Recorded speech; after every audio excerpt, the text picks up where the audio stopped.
School is where you're most porous and most vulnerable.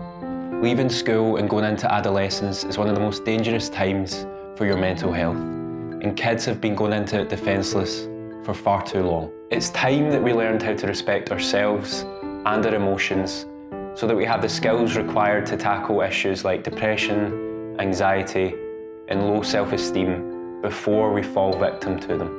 I just think that for parents, it's difficult to always know how to navigate these conversations, to know when is an appropriate age, to know when is appropriate time to discuss these things. And, you know, we're all quite open about talking about physical health that family members are going through, but mental health seems to be treated differently. So let's get it into schools so that people can really start to support each other, schools and parents and families, to really bring mental health to the forefront, to remove the stigma and for it to just be a part of what we do. Poor mental health costs the NHS and society £105 billion a year in England alone. The statistics are shocking, and yet whilst there is a whole subject devoted to physical health in the form of PE, most young people leave school currently without a single lesson on mental health. That was my experience, and like many other people, it leaves you unprepared should you ever need support yourself. 1 in 10 children aged between 5 and 16 has been diagnosed with or shows signs of a mental health problem, and many continue to have these problems into adulthood. I think that we look for answers to our problems in all the wrong places because we don't get them in the right places, and I think the right place is education and school. I put a lot of time and effort into developing skills to help cope with mental health problems that I wish I'd learned from an early age.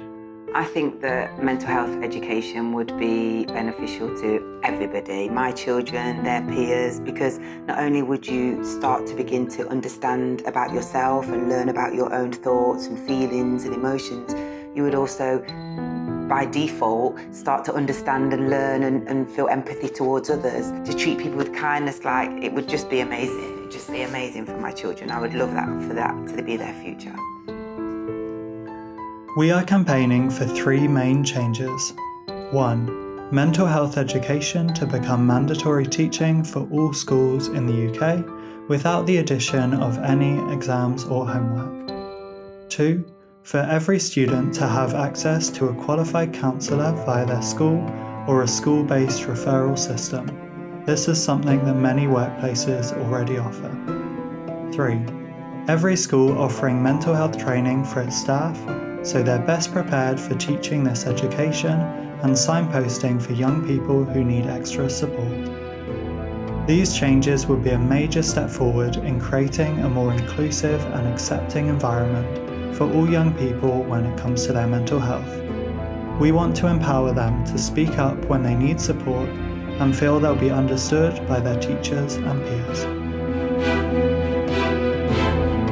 Over half of all mental ill health starts before the age of 14 years, and 75% of this has developed by the age of 18.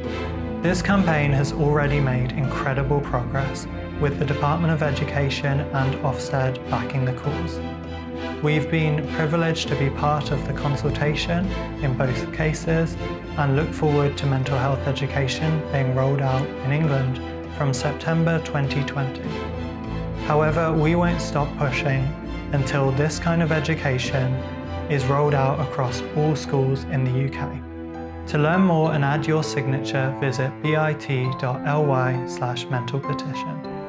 Together, we can support young people with their mental health for generations to come. There's already been amazing progress with this campaign, but we can't stop until mental health education is in every school across the UK.